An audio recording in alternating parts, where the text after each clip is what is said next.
Wow! చూస్తుంటేనే నోరు ఊరిపోతుంది కదా! సరే, ఇలాంటి మామిడికాయ ఊరగాయ మీకు కావాలనుకుంటే ఈ వీడియోని స్కిప్ చేయకుండా చూడండి. బై ద వే నా ఛానల్‌ని సబ్స్క్రైబ్ చేసుకోండి. మామిడికాయలని ఈ విధంగా కొట్టించి పెట్టుకోవాలి. అది మొద్దు సరిగా లేకపోవడం వల్ల పదునుగా అలా వచ్చాయండి. మీరు బాగా కొట్టుకోండి. ఫస్ట్ వెల్లుల్లి రెబ్బలు పైన రెబ్బలు తీయకోకుండా ఇలా దంచుకోండి కచ్చా పచ్చగా. అలాగనే వేయకూడదు. మీ ఇష్టం ఎలాగైనా చేసుకోవచ్చు. అలాగే మామిడికాయ ముక్కలలో పసుపు వేయండి. ఒక 1 టీ స్పూన్ వరకు పసుపు వేసిన తర్వాత అది బాగా మిక్స్ చేసుకోండి. మిక్స్ చేసుకున్న తర్వాత అలాగే ఆయిల్ అన్నమాట. ఆయిల్ అయితే మేమైతే ఫ్రీడమ్ వాడుతున్నాము. మీరైతే ఇంకా కొంచెం టేస్ట్ కోసం నువ్వుల నూనె కానీ పల్లి నూనె కానీ ఏదైనా వాడుకోవచ్చు.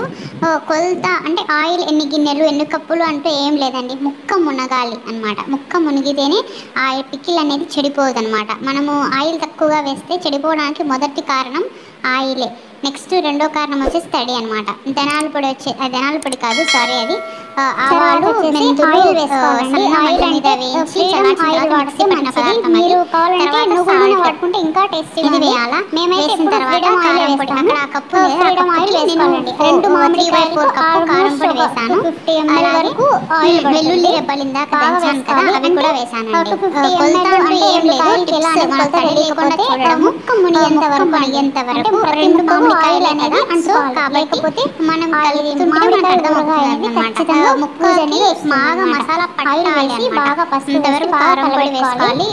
మామూలు తర్వాత కారం పొడి కొంచెం ఎక్కువగా వేయండి. మనం దాని బదులుగా మనం ఇంట్లో ఆడేసింది కొంచెం చూసి వేసుకోవాలి అన్నమాట. కారం మెంతులు మనం ఆవాలు వేసి మిక్సీ పట్టుకోవాలండి. ఇలా అంతా చేయాలంటే మెంతులు ఆవాలు కానీ సన్న మంట మీద బాగా వేపుకోవాలి. వేపుకున్న తర్వాత చల్లారిన తర్వాత మిక్సీ పట్టుకోవాలి. అక్కడ మిక్స్ అయింది కూడా బాగా తుడుచుకొని లేకపోయినా డ్రైగా ఉండాలన్నమాట. అది వేసిన తర్వాత అంత బాగా తర్వాత ముక్కాలి. తర్వాత ఉప్పు అండి, మనకు కావాలొచ్చేసి అది వచ్చేసి ఒక కప్పు.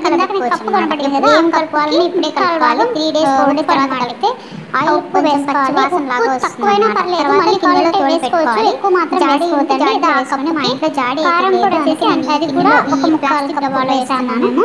మళ్ళీ ఒక 2 days తర్వాత కారం పొడి అయితే మన ప్యాకెట్ కారం పొడి బదులుగా మనం ఇంట్లో మిరపకాయలు ఎండబెట్టుకొని వేరే కారం పొడి అయితే మంచిది. ఊరగాయ బాగా టేస్ట్ వస్తుంది. 3 days తర్వాత ఈ వెల్లుల్లి రెబ్బలు కచ్చా దంచుకున్నాం కదా, అది ఇందులో సబ్స్క్రైబ్ చేసుకొని ఒక చిన్న లైక్ చేయండి. ఊరగాయకి అంటే అన్ని హోమ్ మేడ్ లోనే రావాలి, అన్ని రెడీమేడ్ గా కాకుండా కారం పొడి, ఆవాలు, మెంతి పొడి ఇవన్నీ కూడా మనం ఇంట్లో ఆడించి పెట్టుకుంటే చాలా టేస్టీగా ఉంటుంది ఊరగాయ.